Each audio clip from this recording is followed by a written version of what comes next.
Bonjour à toutes et à tous et bienvenue à ce nouveau Good Morning Market du mardi 24 mai 2022. La semaine a commencé dans le vert.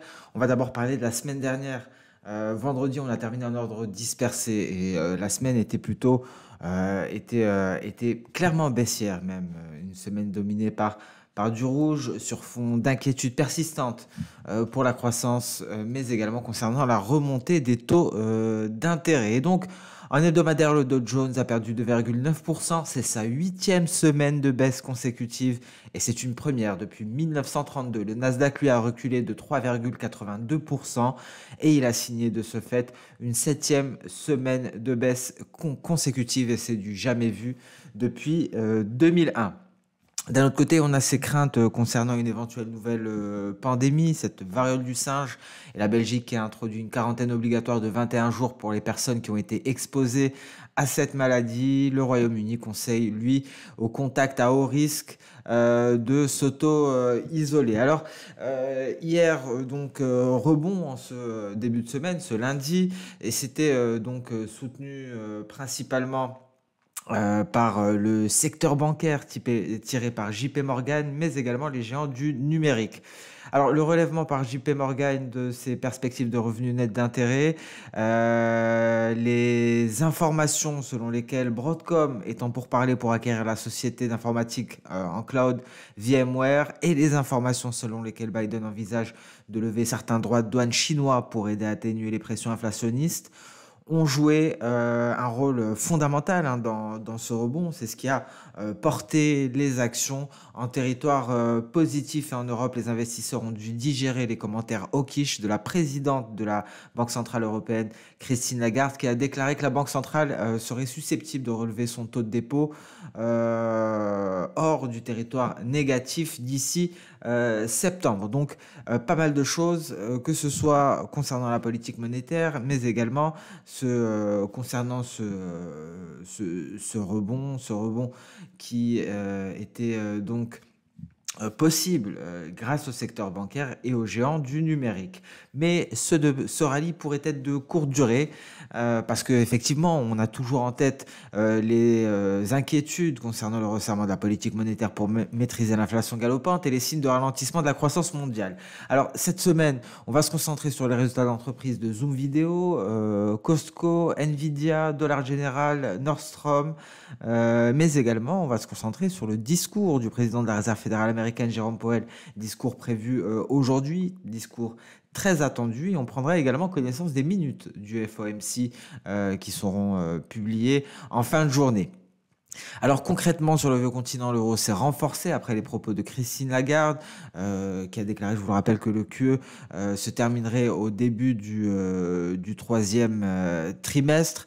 Le dollar, lui, s'est nettement replié, donc autant vous dire que l'euro-dollar s'est clairement ressaisi. Concernant les crypto-monnaies, on a vu souffler un vent d'optimisme. Les plus grands projets, les plus grandes crypto-monnaies étaient en légère hausse et d'autres projets, d'autres altcoins beaucoup moins réputés ont clairement rebondi. Je pense à Kusama qui a gagné plus de 11%. Donc voilà pour le contexte de marché. On va peut-être noter Snap qui a plongé de 30% après les heures de négociation. Le PDG de la société a déclaré que les objectifs de revenus et de bénéfices ne seraient pas atteints ce trimestre. La société a également averti que l'environnement macroéconomique s'est détérioré, ce qui mettra un fin à ces embauches pour cette année. Donc voilà pour le contexte économique, voilà pour le contexte de marché. On va passer sans plus tarder sur le compartiment des actions. Et ici devant vous,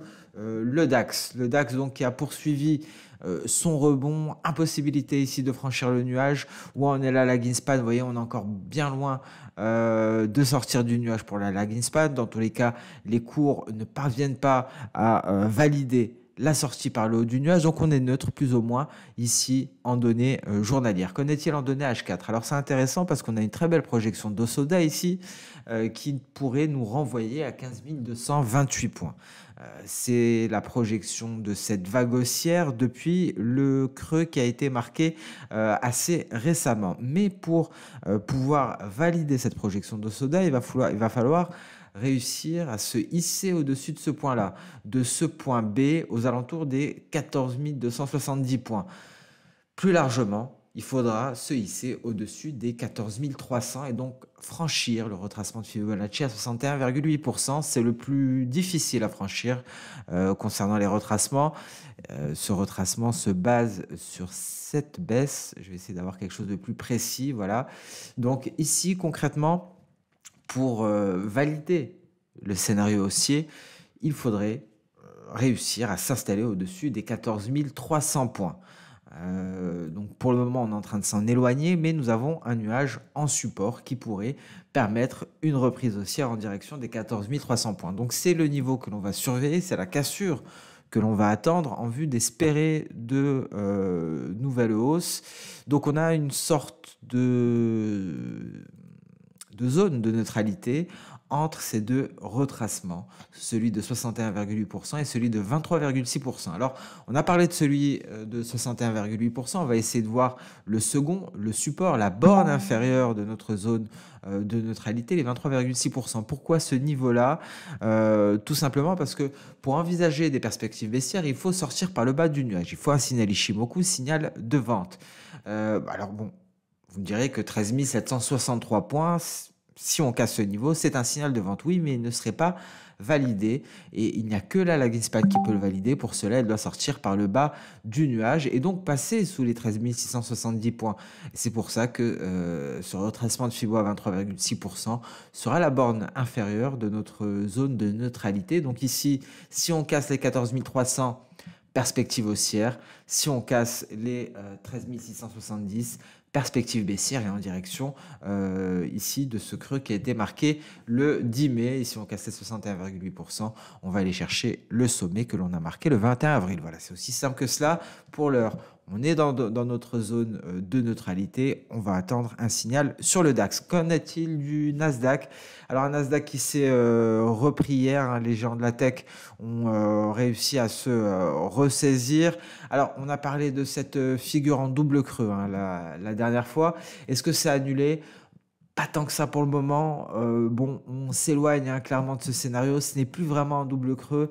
Mais effectivement, ça ne change rien en fait que si on franchit le nuage et on casse les 23,6%, effectivement, hein, on pourrait aller se hisser au-dessus des 13 000 points, hein, tout d'abord, et donc éventuellement à 13 330. Donc, même si la figure n'est plus vraiment d'actualité, le scénario en cas de franchissement de nuage l'est toujours ici pour le Nasdaq. Mais en tout cas, ce qu'il faut garder à l'esprit, c'est qu'on a marqué un nouveau plus bas.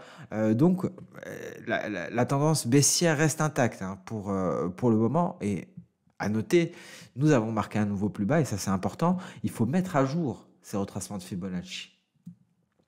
Voilà, ici pour mes retracements. Hein, je vais retirer ça par la même occasion. Donc ici, concrètement, pour avoir un vrai signal, dorénavant, il faudra réussir à se hisser au-dessus de ma SSB aux alentours des 12 635 points. Le S&P 500, alors même topo, hein, on a fait un nouveau plus bas, un nouveau creux. Ici, la figure est quelque peu similaire. On a marqué un nouveau plus bas, donc on va essayer d'ajuster nos retracements de Fibo. Et ici, on voit, hein, si on se hisse au-dessus des 4000 points, c'est un franchissement de nuage. En revanche, pour avoir validation, il faudra que la lagging span, il faudra que les cours soient au-dessus des 4080.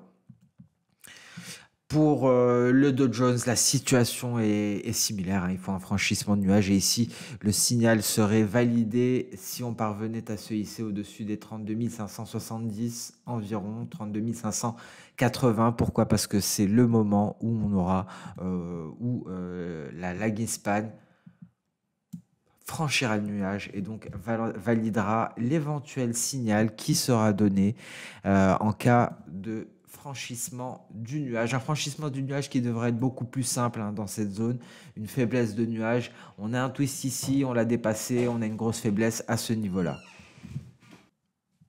Et donc voilà pour Wall Street, des scénarios techniques toujours faisable, toujours d'actualité, mais effectivement, il y a du chemin avant de parvenir à trouver un catalyseur qui nous permettrait de franchir ces nuages et qui permettrait au Laginspan par la suite de valider les signaux d'achat. Alors, on passe sans plus tarder sur le compartiment des crypto-monnaies avec une légère hausse en cours de séance. On a rendu les gains par la suite, comme on va le voir ici sur le Bitcoin. On ne parvient pas à s'installer au-dessus des 30 000 dollars, mais en tout cas, hein, on est en range, hein, clairement, ici. On est en train de marquer une pause depuis le creux que l'on a marqué la semaine dernière avec cette mèche inférieure. Qu'en est-il en données H4, hein, vous voyez, en données H1, pardon, on se situe à l'intérieur du nuage H4, sous le nuage H1. Donc, concrètement, ici, il faut s'installer au-dessus des 30 000 dollars pour espérer éventuellement une prochaine impulsion haussière. Pour le moment, c'est un marché qui est toujours hésitant.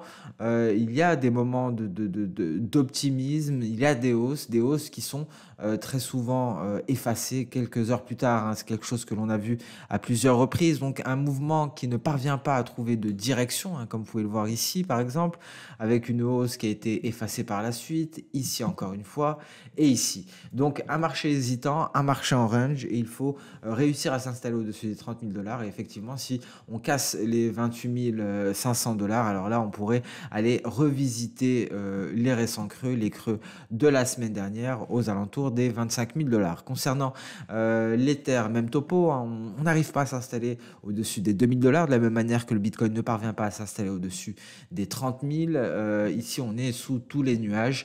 Et donc, pareil, hein, si on arrive à s'installer au-dessus des 2000 et à garder ce support, à le préserver, on pourrait effectivement envisager une prochaine reprise haussière, d'autant plus que, vous voyez, on aurait un très beau support ici, ça serait notre nuage Ishimoku en données H4 que l'on retrouve en bleu, qui représente cette résistance du seuil psychologique à 2000 dollars. Donc, un marché des crypto-monnaies toujours hésitant, on ne trouve pas suffisamment de carburant pour se hisser au-dessus de supports majeurs. Qu'en est-il pour le compartiment des matières premières? Alors, vous voyez l'or en données hebdomadaires ici, on a eu un test de l'oblique baissière qui relie les différents sommets, hein, en hebdo. On est en train de tenter de redémarrer 1850 dollars l'once à l'heure actuelle. Est-ce qu'on va réussir à les rallier, les 1900 dollars l'once? Pour le moment, on marque une pause et la prochaine grosse résistance est à 1875 dollars l'once. En données H4, on a tout de même réussi à franchir le nuage. On a donc eu notre signal d'achat et donc on s'est replié avant même de tester le retracement de Fibonacci à 38,2%, les 1867 dollars l'once. Et pour cause ici une Laginspan qui a refusé d'intégrer le nuage, une Laginspan qui est en train de le longer. Donc certes, nous avons eu notre signal d'achat, mais pour le moment, nous n'avons toujours pas de validation. Et pour avoir une validation, il faudrait éventuellement s'installer au-dessus de ce retracement de Fibo à 38,2%. Donc il y a encore un petit peu de chemin pour le gold qui se ressaisit petit à petit. Et d'ailleurs, on peut accompagner cette hausse grâce aux projections d'Osoda, voire je pense que l'on a atteint la projection. Oui, on l'a bel et bien atteinte, très précisément même, hein, c'est une projection V. Je vais afficher. Alors le rayon est déjà affiché normalement. Ah non, voilà, afficher le rayon. Je vais mettre cela en plus épais. Vous voyez, donc la projection de Soda a été atteinte, on revient sur le nuage, on cherche un support et il faut donc davantage de carburant pour s'installer au-dessus et valider notre signal Ishimoku. Le pétrole WTI à présent replie en direction des 108 dollars le baril, un nuage en support ici. Alors attention, hein, tout de même au pétrole, tant qu'on ne sort pas ici de ce canal haussier, il n'y a pas de réel signal. En données H4, on va le voir encore un pullback sur la borne, sur l'oblique baissière qui relie les différents sommets. Est-ce qu'on va cette fois-ci avoir suffisamment d'élan pour aller s'attaquer à cette résistance des 113,50 $, ce qui nous permettrait d'activer cette projection de Soda en direction des 128,50 $. Le gaz naturel, belle reprise ici du gaz nat, hein, on a marqué une pause plus longue que les fois précédentes. Mais très belle impulsion haussière ici avec une validation de signal à ce niveau-là, une lagging span qui s'est désengagée du nuage. On est tout proche des récents sommets.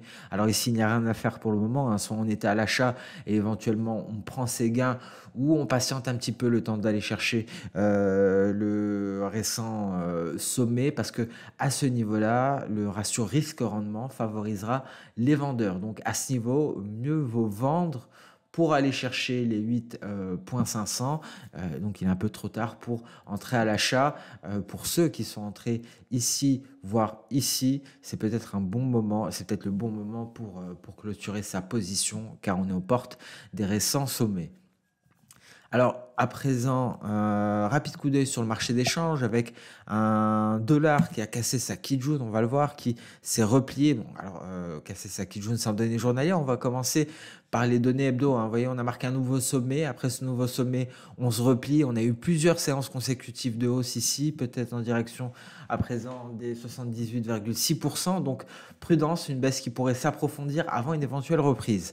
En données journalières, les perspectives baissières sont renforcées depuis qu'on a cassé la Kijun. Et ici, hein, la baisse pourrait prendre fin légèrement au-dessus de ce psychologique des 100. Et là, ce serait un éventuel point de reprise. Vous voyez ici en données H4, on est sorti par le bas du nuage. Validation du signal, pullback de la lagging span sur le bas de nuage et on s'est effondré en direction ici de cette Kijun. C'est la Kijun journalière, hein, sur mon graphique en données H4. Alors je vais garder que la Kijun, je vais la mettre un peu plus épaisse pour une meilleure visibilité. Donc voilà le niveau qu'on est allé chercher. On marque une pause ici. Si ça cède, hein, je vous le rappelle, on pourrait chercher les 100,830 environ. Donc à voir si le billet vert va parvenir à se ressaisir. En tout cas, un euro fort, un dollar qui se replie, cela favorise l'euro-dollar. Un euro-dollar qui allait chercher les 1,0690, 1,0672, 1,0672 à l'heure actuelle. Grosse résistance en vue, donc cela pourrait nous faire penser que le billet vert va atteindre un support et va très prochainement rebondir si l'euro-dollar parvient à aller tester ce nuage. Cela pourrait donc aboutir à un repli de la paire euro-dollar, d'autant plus que la lagging span fait face à de nombreux obstacles. Donc peut-être la fin de l'euro-dollar et une éventuelle reprise du billet vert pourrait prendre forme dans les prochaines heures. Sur ce Good Morning Market touche à sa fin. Merci à toutes et à tous pour votre temps, pour votre fidélité. Je vous souhaite une très bonne journée, une excellente séance de trading. Au revoir.